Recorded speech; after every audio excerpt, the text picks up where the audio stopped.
Good morning, Central Baptist Church family. Have you ever put yourself in a bad situation and realized only after the fact that you made a horrible mistake? I think we all have. We've all been there before. It happens all the time, especially, myself being a talker, being a preacher. I have to speak a lot. I put myself in bad situations all the time where I'll just say things without thinking about it. And all of a sudden I'm like, whoa, that came out totally wrong. Or maybe you go over to someone's house and you're like, I should have never even been here. You teenagers, maybe you get invited to a party, you get invited to an event, you go and you realize this was a bad decision. There are plenty of opportunities in life where we end up making some horrible mistakes. For the adults, it could be you take a job offer and you realize after you've taken the job offer, this was not the best job for me. This actually has made my life much more difficult. Maybe it's just, seeing temptation and not realizing how bad the temptation was until you've already been destroyed by it. Well, if that's the situation you've ever been in, then this verse is for you. Proverbs chapter 27, again, is chock full of fantastic truths. It's got the verse about boast not yourself of tomorrow. It's better, the other verse about it's better to have someone else brag about you than your own mouth. And then also the iron sharpeneth iron truth in this passage as well. So some really good content. But I want to look at verse 12. Proverbs chapter 27, verse 12 says, A prudent man foreseeth the evil, and hideth himself, but the simple pass on and are punished.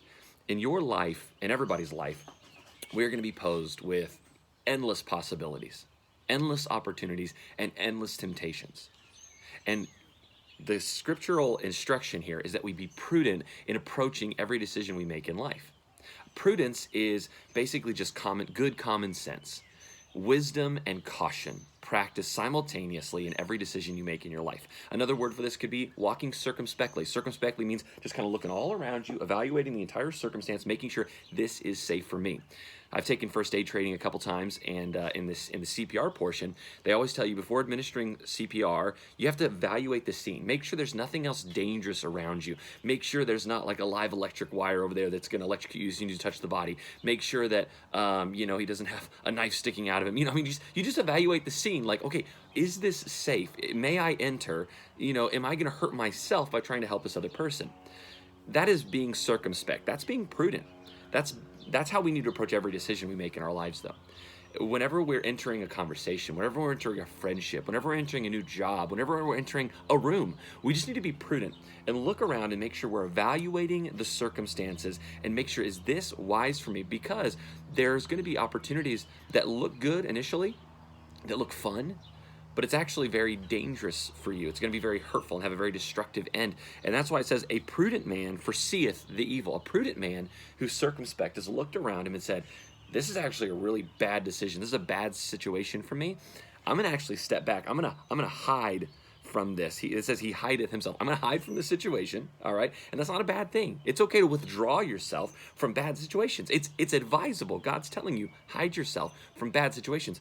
But it says the simple pass on and are punished. Basically, the simple person, they just bust into the room, they bust into the situation, they bust into the friendship, the conversation, and they end up ruining themselves. They end up paying for it. I just want to encourage every single one of you, be prudent in every area of life.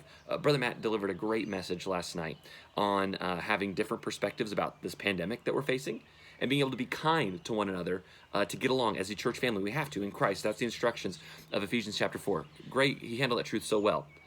That's prudence. That's understanding, like, listen, I got a different perspective, all right? But you got to understand your different perspective, my perspective, might be like viewed very poorly by other people.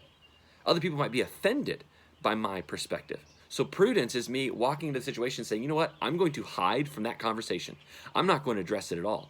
In fact, I'm going to actually try to avoid this person who I know has a very different opinion than me just because I don't want to get in a heated debate right now. We're going to wait a couple weeks till all this cools off. That's prudence. That's handling with wisdom and caution. That's teenagers understanding, like, hey, listen, I know that I'm going to be invited to this party, but I can't go to this person's house. Prudence is having the right answer and being prepared to say no to temptation, saying no to bad opportunities.